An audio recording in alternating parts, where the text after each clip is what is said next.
Diga assim: Senhor Deus, fala comigo. Eu preciso ouvir sua voz. Senhor, por bondade e misericórdia, fala conosco, ó Pai. Através da Bíblia Sagrada, eu tenho certeza que o Senhor tem um direcionamento para a minha vida e para a vida da igreja. Senhor, queremos ouvir, queremos sentir, queremos estar pertinho do Senhor. E por misericórdia, fala com a igreja agora, em nome de Jesus. Amém. Abra a Bíblia em 1 Samuel, já que eu falei do Samuel, 1 Samuel, capítulo de número 7, versículo de número 12. Quem quiser ficar de pé em reverência à palavra de Deus, fique à vontade. 1 Samuel, capítulo 7, versículo de número 12. Não vou terminar tarde, até porque eu tenho que despachar com a secretaria depois do culto.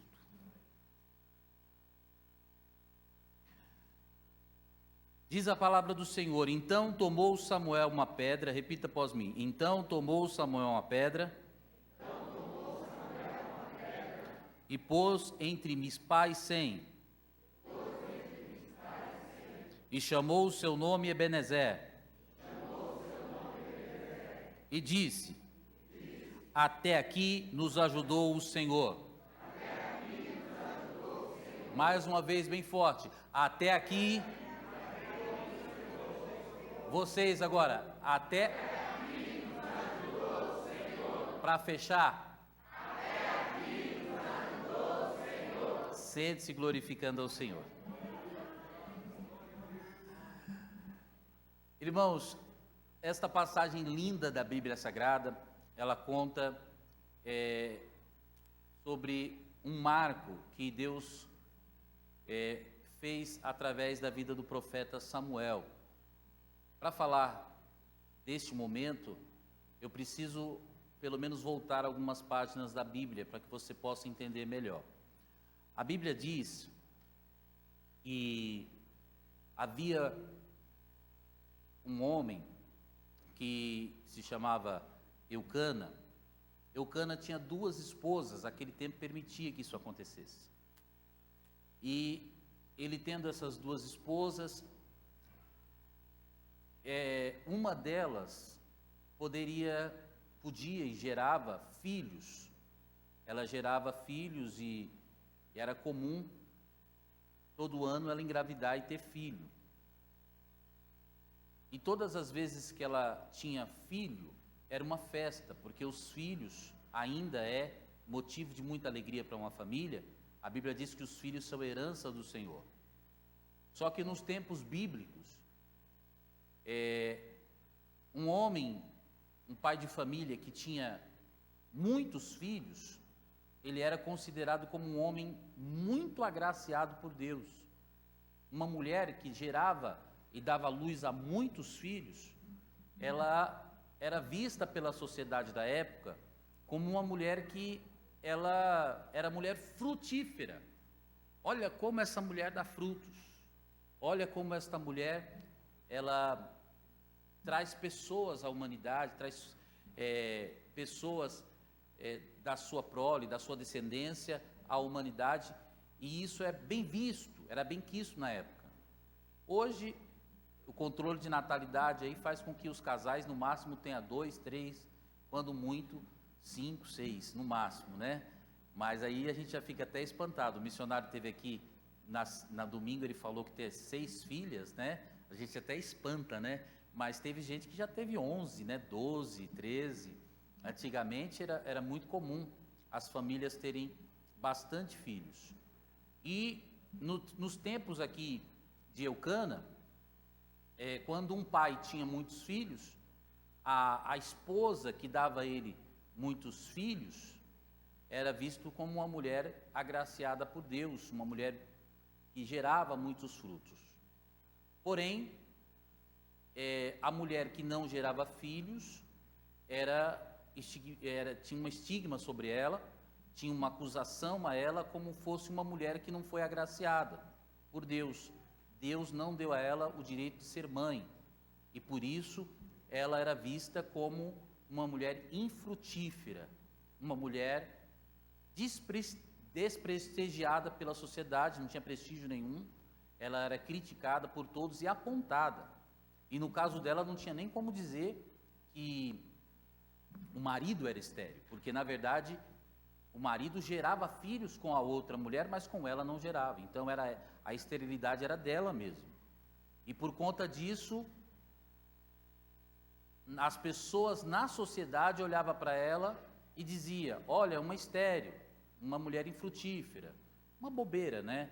Na verdade, Deus, Ele sabe muito bem dos propósitos, e se uma pessoa pode gerar filhos, ela é agraciada por Deus, e se uma pessoa não pode gerar filho, nada impede dela ser agraciada por Deus. Ela é agraciada por Deus, Deus a ama incondicional e independentemente dela ter filho ou não. Bom, mas existia essa cultura da época. A sociedade criticava, a sociedade dizia: olha, a esposa de Eucana não dá filhos, não gera filhos, não produz.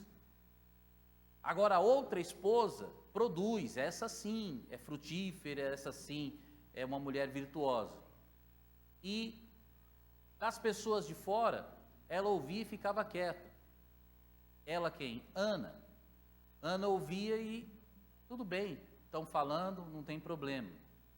O problema começou quando a competidora, a outra esposa de Eucana, que era Penina, começou a também envergonhar, humilhar, caluniar e maldizer a Ana, dizendo: olha, eu posso gerar, você não pode, eu sim sou a mulher de Eucana, você não é.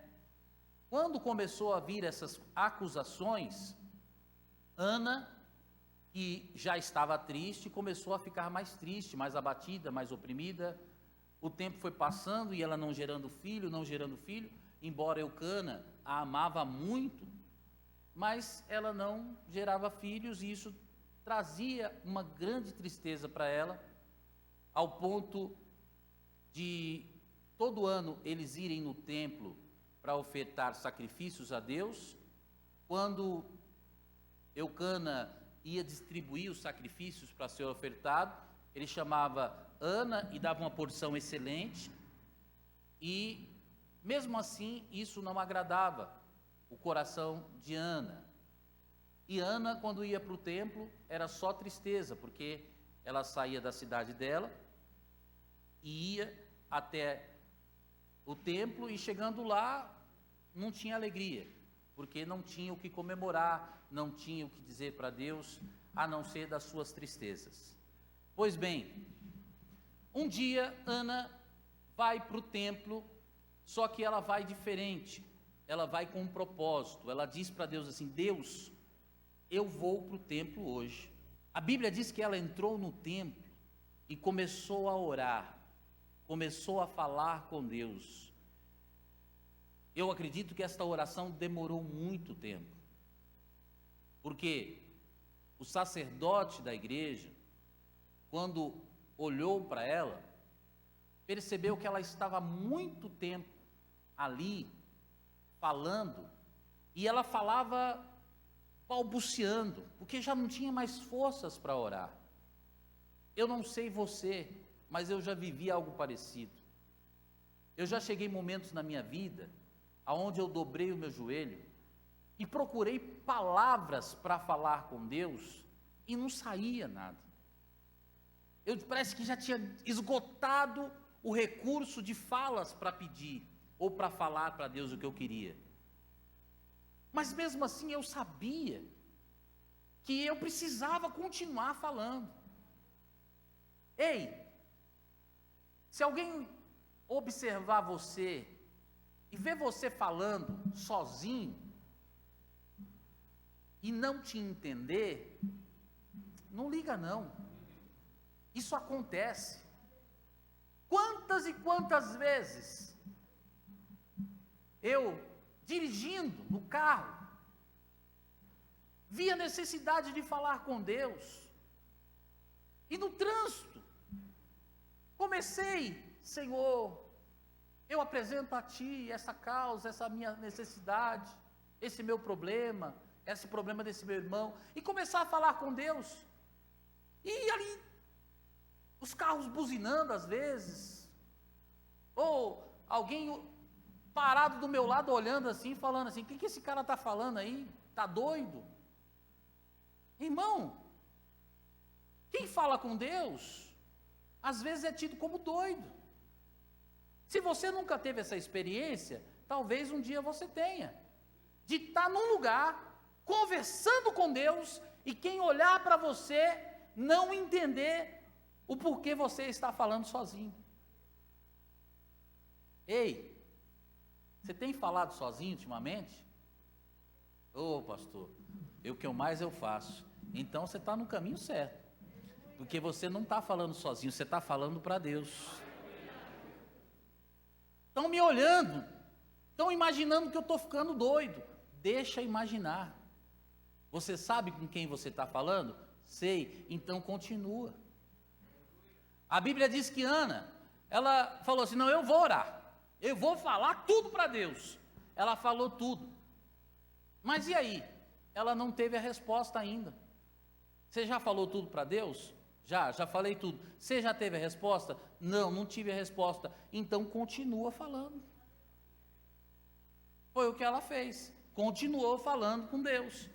Chegou uma hora que o sacerdote que estava observando ela, por isso que eu imagino que ela estava há muito tempo ali, olhou e falou assim, olha, essa mulher está doida, está embriagada, não para de falar, e o que ela fala não dá para entender nada, só balbucia, só fala coisa sem sentido, não dá para entender, ela está bêbada. Chegou lá nela e falou assim, ô irmã, deixa eu te falar uma coisa, você não vai parar de beber não?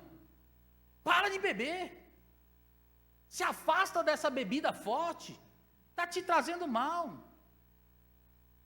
você está aí louca. O sacerdote Eli não entendeu. Então não fica triste se alguém não entender você. Tem gente que fica tão magoado, né? Tão magoadinho, magoadinha. Ninguém me entende, ninguém sabe o que passa dentro de mim. Irmão, ninguém sabe, só Deus. Mas falar uma coisa que não é. E aí, você vai ficar bravo por causa disso? Eu fico. Não fique. Não fique bravo porque alguém não te entendeu. Deus está falando com alguém aqui nessa noite. Não fique bravo porque alguém não aceitou a sua sugestão, porque ninguém ali quer fazer do seu jeito. E porque você na sua cabeça entende e sabe que está fazendo a coisa certa, só que alguém está olhando e está achando que você está fazendo errado. Não se preocupe. Quem te justifica é Deus. Não retribua o mal com mal. Tem gente fazendo mal contra você, tem gente falando mal de você, tem gente interpretando você errado, e você acha que tem que interpretar a pessoa do mesmo jeito errado. Olha só o que Ana fez. Ana, quando escutou o Eli falar que ela estava embriagada, ela não chegou brigando com Eli, falando, ô Eli, você está me interpretando mal, eu estou aqui orando, eu estou aqui buscando, em vez de você me ajudar, você está aí me criticando. Não, ela olhou para Eli e falou, Senhor meu, não tenha a tua serva como filha de Belial, mentirosa, filha do demônio, não, eu estou aqui, eu estou entregando a minha alma ao Senhor, estou orando e falando das minhas lamentações e tristezas. E só isso que eu estou fazendo até agora. Naquele momento, ele responde para ela e fala assim, irmã, vá em paz, o Deus de Israel te conceda o que te pediste. Com essa palavra, irmãos, ela saiu do templo e foi para a casa dela. A Bíblia diz que ela, após adorar o Senhor, voltou para sua casa, deitou-se com o seu marido, e 1 ano depois, ela estava com a promessa nas mãos para glorificar a Deus. Aleluia, glória a Deus. Nós vamos falar um pouquinho, se Deus permitir, sobre Eli, e não é esse Eli, é outro, graças a Deus. Mas Eli, ele tinha uns problemas familiares, que era aquilo que eu estava falando no começo. Eli era sacerdote, irmão, já velho, morreu com 90 e tantos anos, cuidava da vida de todo mundo, ajudava o povo, ofertava sacrifício no altar, intercedia pelo povo, embora o final da carreira dele foi trágico, mas ele era um sacerdote, ele tinha ocupações com o templo, ele tinha ocupações com a casa de Deus, só que ele errou, só que ele falhava, só que ele fez com que a sua família não seguisse o seu exemplo, errou na criação dos seus filhos. Pastor, por que o senhor está dizendo isso? Porque o Espírito Santo de Deus está dizendo aqui para você e para mim tomarmos cuidado com a criação dos nossos filhos. Eli tinha tudo para dar certo, era sacerdote, os filhos dele estavam crescendo na igreja, só que ele não estava nem aí para a vida espiritual dos filhos. E o que aconteceu com isso? A sua casa ruiu, a sua casa caiu. Os filhos deles, que eram para ser sacerdotes, não foram sacerdotes. E os que foram sacerdotes foram maus sacerdotes.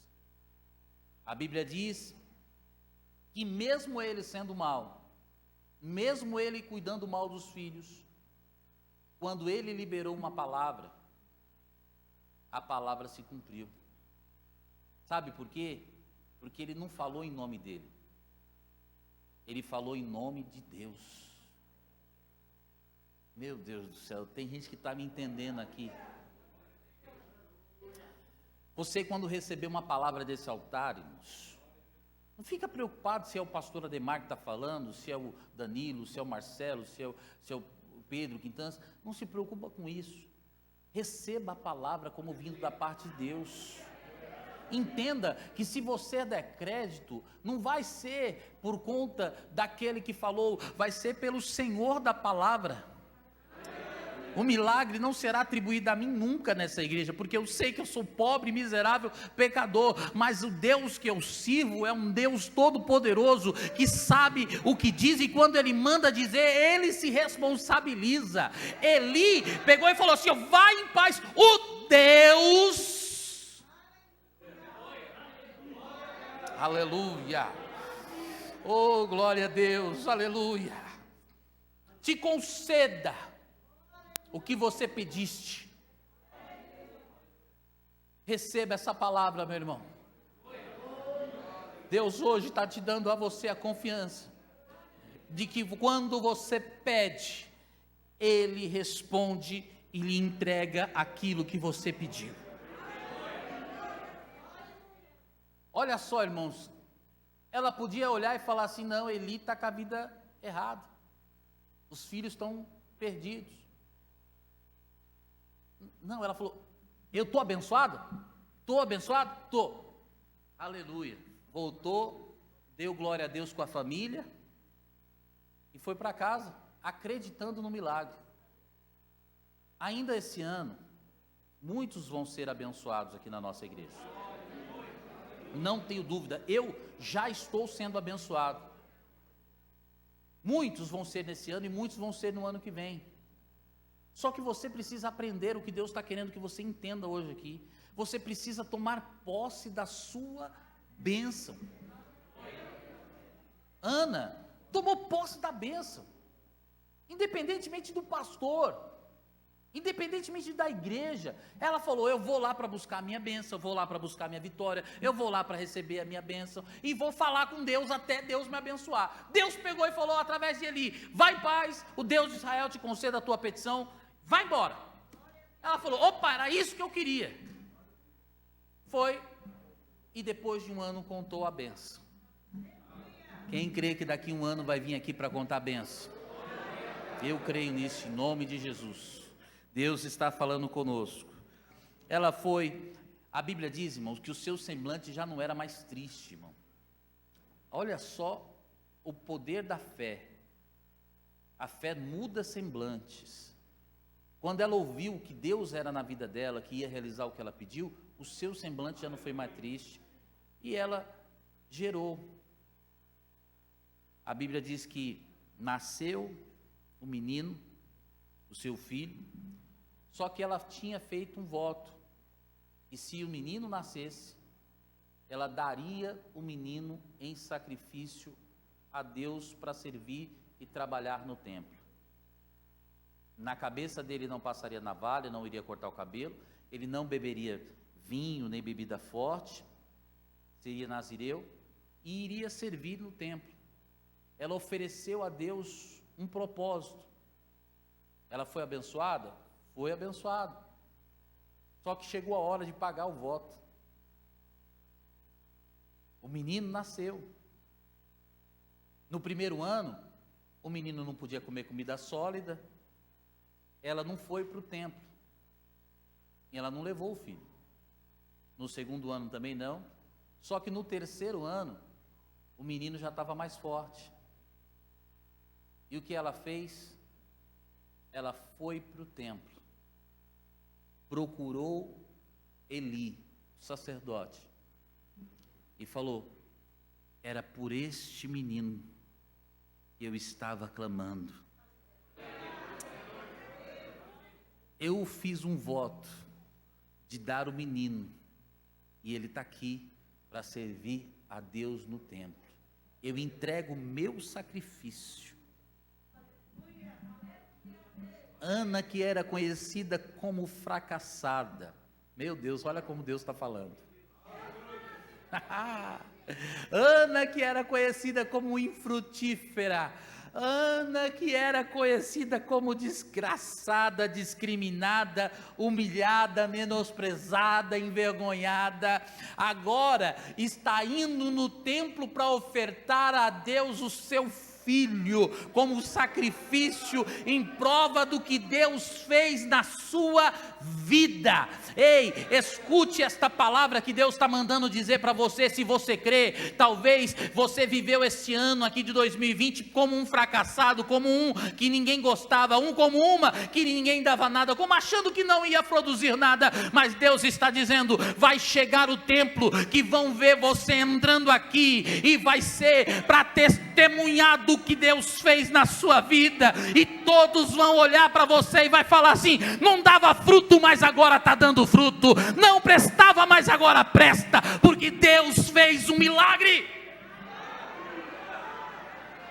Deus se lembrou de Ana, Ele nunca tinha se esquecido, mas Deus se lembrou, e ela cumpriu com aquilo que prometeu. Ei, escute o que Deus está falando através desse pastor. Você muitas vezes promete, Deus te dá, mas não cumpre. Mas Ana não, Ana falou: se Deus me deu, eu vou cumprir com aquilo que Ele me fez. Eu fiz um voto, fiz um propósito, isso é coisa séria. Eu não posso menosprezar, eu vou cumprir. Deu o filho no altar para ser obreiro, para ser trabalhador da obra de Deus. Tem gente que por muito menos se esquece do que prometeu. Meu Deus do céu, vai começar a estralar o chicote aqui, Jesus.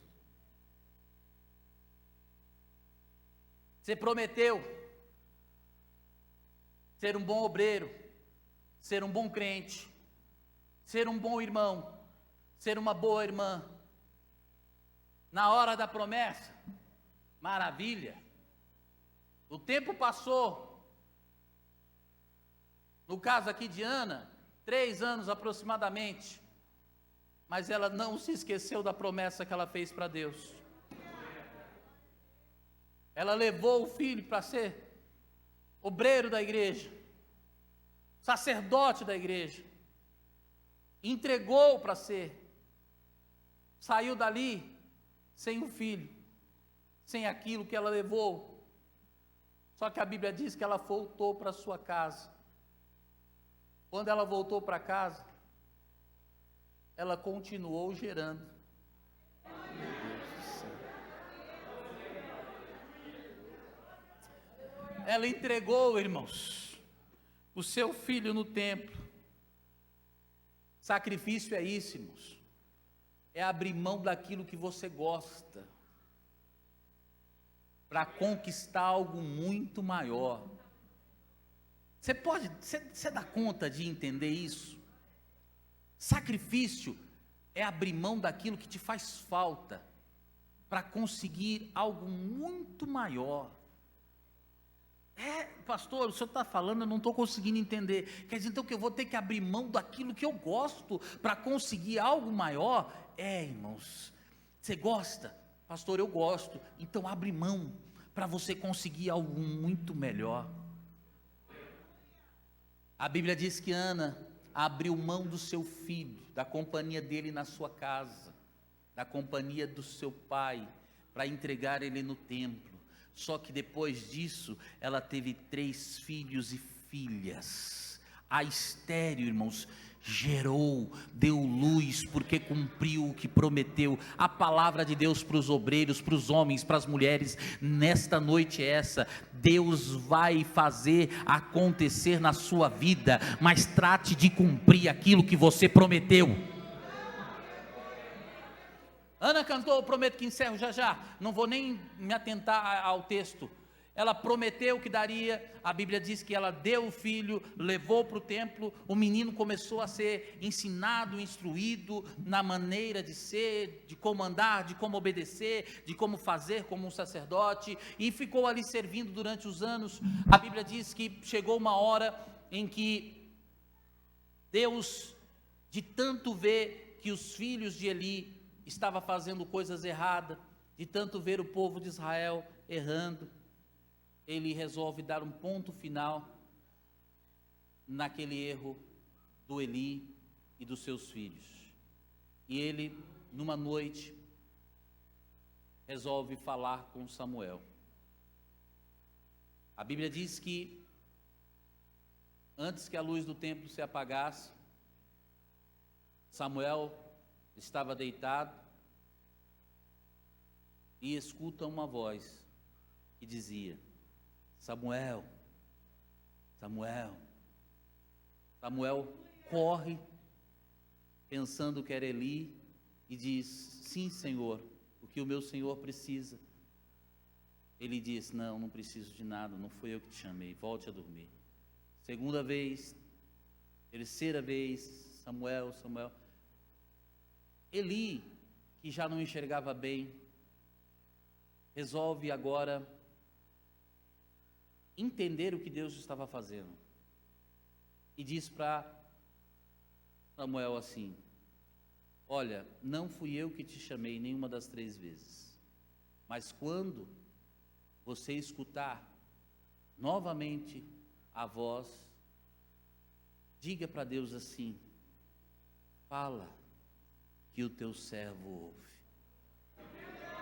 Meu Deus do céu, Deus hoje está tentando falar com você e você não está ouvindo, mas Deus está falando. Se você querer ouvir, Deus vai falar com você. É só você abrir o ouvido e vir para um culto como esse, ir para uma reunião qualquer na sua casa, aonde você estiver abrindo a palavra. Entenda, peça para Deus: fala, Senhor, que o teu servo ouve, está ouvindo. Ei, Deus quer falar com você, mas você precisa abrir o coração. Tem gente aqui nessa noite que está aqui na igreja, mas está com o coração fechado. Deus está dizendo: meu filho, se você abrir o teu coração e escutar, independentemente daquilo que te está acontecendo à sua volta, venha para a casa de Deus para ouvir Deus falar. Samuel falou assim: tá bom, voltou a dormir. Daqui a pouco: Samuel, ele escuta e fala que o teu servo ouve. Deus começa a falar, e pensa que Deus falou coisa boa, irmão. Falou tragédia: vou mandar matar os filhos de Eli está fazendo tudo de errado, e você vai ficar no lugar.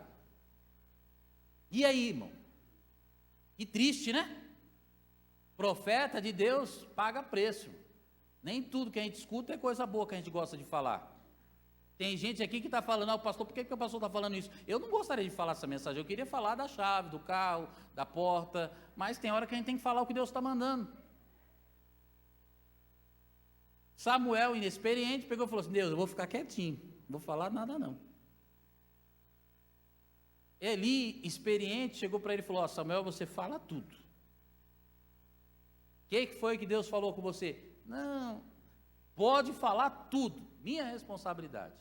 Ah, posso falar? Pode. Então o negócio é o seguinte: Deus falou que seus filhos estão tudo desviado, Deus falou que vai morrer, e você também está no mesmo caminho, porque você consentiu com o erro, e a casa caiu para você. Eli pegou e falou assim: irmão, Eli tinha muito defeito, mas ele sabia que com Deus não dava para brincar. Falou: seja feita a vontade de Deus. A Bíblia diz que os filhos de Eli estavam pecando, transgredindo a lei do Senhor, achando que não daria nada. Estavam brincando com as coisas de Deus, pensando que Deus não estava vendo. Deus levantou outro, que nem sacerdote era. Tem gente pensando que é insubstituível. Meu Deus. Deus está levantando Samuel. Oh, Jesus. Para quem não faz, ou para quem está fazendo de maneira errada, para quem está pensando que Deus não está vendo, Deus está levantando Samuel. E os filhos de Eli, não se preocupa, Deus sabe o que vai fazer com eles. A Bíblia diz, irmãos, eu não vou ter tempo para falar, mas se Deus me permitir, na próxima quarta-feira eu falo, que os filhos de Eli transgrediram a lei do Senhor. O tempo passou, Deus fez justiça. O povo de Israel, um belo dia, se vê em meio a uma batalha com os filisteus. E eles, sem muita preocupação, manda 4.000 homens para lutar contra os filisteus. Os 4.000 homens morrem, não sei se é 4 a 10.000 homens, morrem, são exterminados pelos filisteus.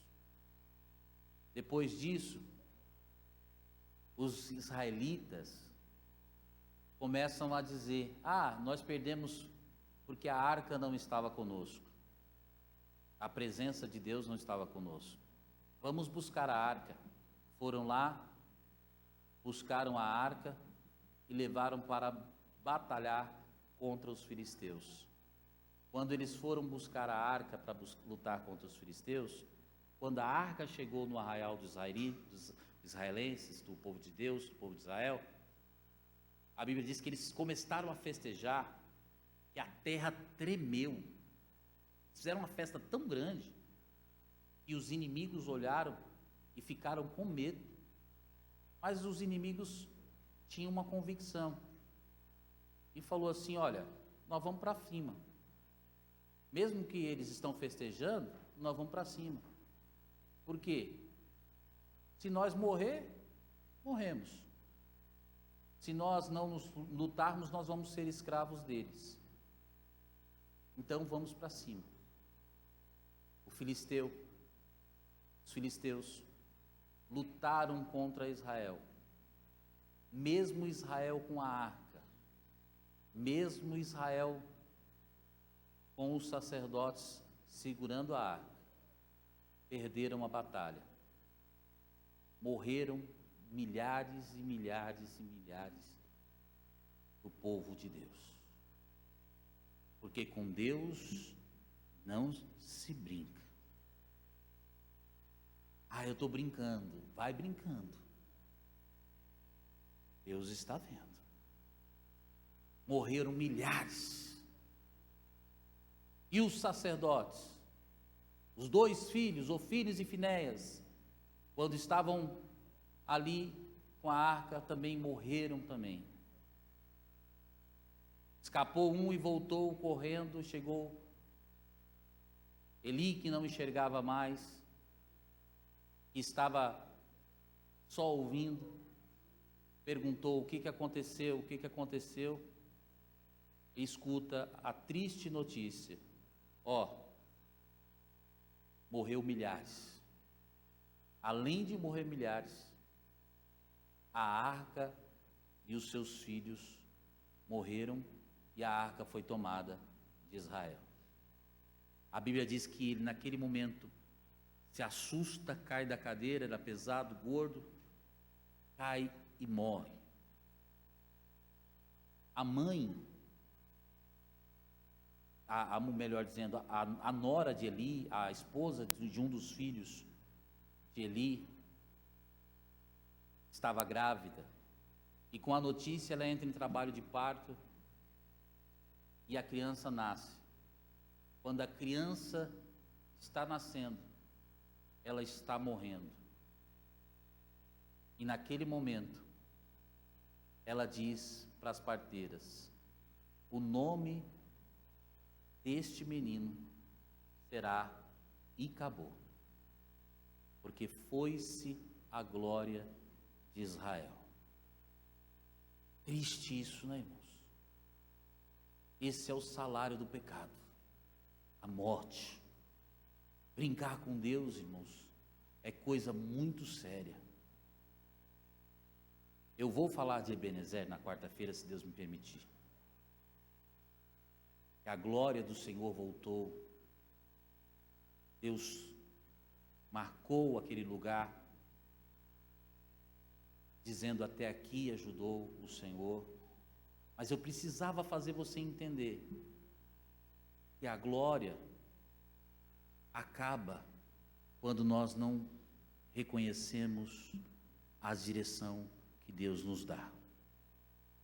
Pregar uma palavra, irmãos, como essa, não é fácil, mas Deus está dizendo para mim: avisa a minha igreja que quem brinca comigo pode perder a glória do Senhor. Perde a arca, perde a presença de Deus e morre. A palavra para mim e para você é essa: sem a minha presença você morre. Sem a minha presença você não é ninguém.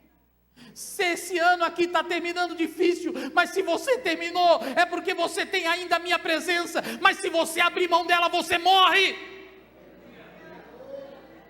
Valoriza, respeite, honre, entenda: você é um escolhido, você é uma escolhida de Deus, você não é qualquer um.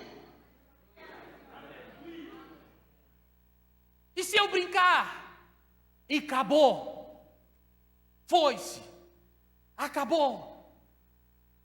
Mas e aí o que vai ser da obra de Deus? O que vai ser do trabalho de Deus? O que vai ser da igreja? Deus vai levantar Samuel, e a obra de Deus vai continuar. Mas ai daquele que estão nos caminhos de Ofines e de Finéias.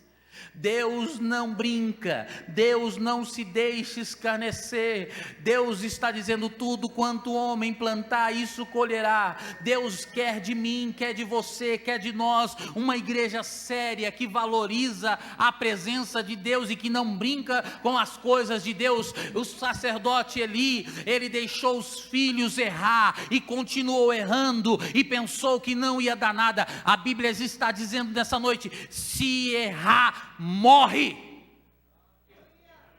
Há caminhos que para o homem parecem ser bom, mas o seu fim é a morte. Tem gente que pensa que Deus não está vendo, mas Deus está dizendo: eu estou vendo tudo. Ai de ti, no dia do tratativa, da acerto de contas, se você pensar que porque você é filho, porque você é filha, porque você é parente, porque você vai na igreja, as coisas não vão dar errado, eu estou aqui para dizer para você: se brincar vai dar ruim. Os filisteus estão aí, os filisteus estão armando, e você está pensando que está protegido, está blindado, Jesus está dizendo: é tempo de voltar, é tempo de firmar, é tempo de estabelecer um conserto, porque o inimigo não está brincando de ser inimigo, ele está rugindo como leão, tentando tragar-nos. Nessa noite, irmãos, recebam essa palavra da parte de Deus. Eu não vou a Ebenezer ainda, porque eu preciso que você entenda que antes de Ebenezer, para aqueles que não têm o Senhor, tem o Icabô, tem um fim, e Deus não quer esse fim para nenhum de nós que estamos na sua casa. Deus não quer que nenhum de nós se perca, Deus não quer que nenhum de nós pereça. Por isso que Ele está dizendo: eu preciso de você comigo. Quantos podem dizer amém? Deus abençoe vocês, aplauda Jesus nessa noite.